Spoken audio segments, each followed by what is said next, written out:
இப்போ நம்ம வண்டியோட இன்டீரியர் பார்த்துடலாம். என்ட்ரிங் பொசிஷனே கொஞ்சம் நல்லா கம்ஃபர்ட்டாக இருக்குங்க. டாடா ஏஸ் பழைய டாடா ஏஸில் பார்த்தீங்கன்னா கொஞ்சம் ஹைட்டாக இருக்கும், கஷ்டப்பட்டு இறங்குற மாதிரி இருக்கும். ஆனால் இது வந்துட்டு கொஞ்சம் கீழே இருக்குங்க, ஏறி இறங்குறதுக்கு ஈஸியாக இருக்குது.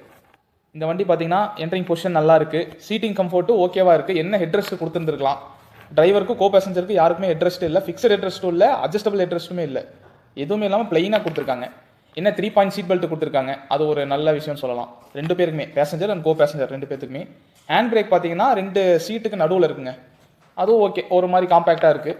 அப்புறம் கிராப் ஹேண்டில் பார்த்தீங்கன்னா கோ பேசஞ்சருக்கு மட்டும்தாங்க இருக்குது, ஏறதுக்கும் இறங்குறதுக்கும் ஈஸியாக இருக்குன்னு சொல்லிட்டு சைடில் கொடுத்துருக்காங்க, தலைக்கு மேலே வரும்லங்க அங்கே. ஆனால் டிரைவருக்கு கிராப் ஹேண்டெல்லாம் கொடுக்கல, ஆனால் மேக்ஸிமம் டிரைவருக்கு தேவைப்படாது. அப்புறம் டிஜிட்டல் கிளஸ்டர் பார்த்தீங்கன்னா ஓரளவுக்கு நல்லாவே இந்த ட்ரெண்டுக்கு ஏற்ற மாதிரி கொடுத்துருக்காங்கன்னு சொல்லலாம். அதுலேயுமே இந்த வண்டியில் இன்னொரு ப்ளஸ் பாயிண்ட் என்னென்னா சிஎன்ஜி ப்ரெஷர் முதற்கொண்டு அதில் காட்டுதுங்க. நீங்கள் எவ்வளோ ப்ரெஷர் இருக்குது, சிஎன்ஜி உங்கள் டேங்க்கில் வந்து எவ்வளோ ப்ரெஷர் பார் இருக்குன்னு சொல்லிட்டு நீங்கள் அதிலே கிளஸ்டர்லேயே பார்த்துக்க முடியும்.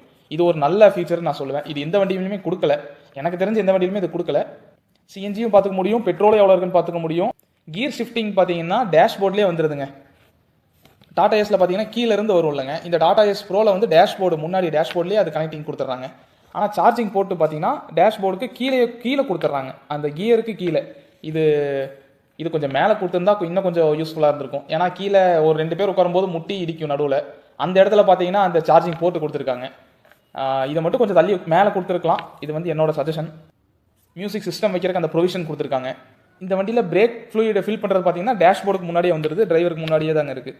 க்ளோ பாக்ஸ் பார்த்துட்டிங்கன்னா வித் லாக்கோட கொடுத்துட்றாங்க, ஆனால் ஒரு மாதிரி குட்டியாக தாங்க இருக்குது, கொஞ்சம் பெருசாக கொடுத்துருந்துருக்கலாம். ஃபயர் எக்ஸ்டிங்யூஷர் கொடுத்துட்றாங்க. Cabin light with mirror.